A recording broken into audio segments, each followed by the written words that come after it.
ჩამოინგრა მეტი რაღაც უცებებო არის სახში რომელსაც საჭიროება წამლების საჭიროება და სწრაფო რომ ამოვიდეს. ხავს 88 წლის დედა არ გძინა საქმე ყვეტინო საქმე ვერ თოლა. ამ ძიმე დღეებიდან თითქმის 1 თვე გავიდა. გურიაში სტიქიამ 3 ადამიანის სიცოცხლე იმსხვერპლა. დიდთოვლობამ ათობით ოჯახი საცხოვრებლის გარეშე დატოვა. დღეს ზოგი ნათესავთან, ზოგი კი სასტუმროში ცხოვრობს. თითოეული მათგანი დახმარების მოლოდინშია. გამარჯობა. დაზარალებულთა შორის არიან პატარაიებიც. სტიქიის დროს ოჯახის 6 წევრი სახლში იყო. 24 თებერვალს მათი სახლიც დაინგრა. მშობლებმა შეძლეს მოხუცებული ბებია და 3 ბავშვი შენობიდან უვნებლად გამოიყვანათ, მაგრამ ნანგრევებად იქცა ყველაფერი, რასაც ოჯახი მთელი ცხოვრება აშენებდა. ამ სახლში გაზრდილი თაობების მოგონებები კი ნანგრევების ქვეშ მოყვა. ეს კი მე დარჩა მოგონება ძველი. ეს შვილები ყველა შვილები. კილომეტრი ნახევარი წელამდე თოვს უტკეპლიდი ისე მოვდიოდი რა.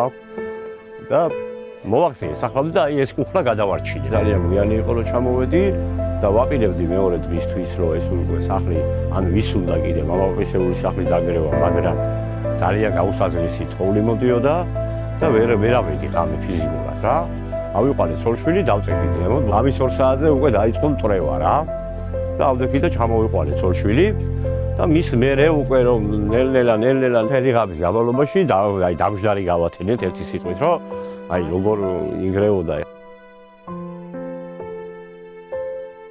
თოვლისა და ნალექის გამო სახლის ნანგრევებში მოყოლილი ნივთები ყოველდღიურად სულ უფრო ნადგურდება. ოჯახი ყოველდღე დახმარების მოლოდინშია. ახლა ცოლ-ქმარი 3 შვილთან და მოხუცებულ მშობელთან ერთად საცხოვრებელი სახლის სიახლოვეს დამხმარე ნაგებობაში ცხოვრობს. ვარ დედიკო ამდენი სული ამ ერთ პატარა კუხნაში აგერა. ჩარჩნებივით ცხოვრობ შვილო. ესეც ნახევრად დანგრეულია დედა. აგერ ნახეთ რას ნახავები ვართ იქეთაც მემო.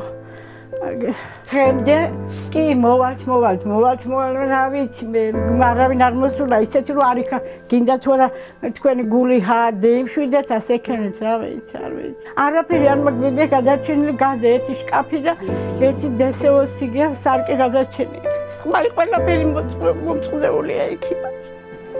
ოჯახის უხუცეს წევრთან ინტერვიუს ჩაწერის დროს საკუთარი სადარდებელი ვერ დაგვიმალა ყველაზე პატარა. და ჩემი ძმა ამაზე უწევით. და ჩემი დიდი ძმა. ამას რაღაცებს სამებს აქ ამაგერს გავუწევთ და აქ ამას გავშლით. საბნებს და რაღაცებს დავაწყობთ. აქ და ვწევით.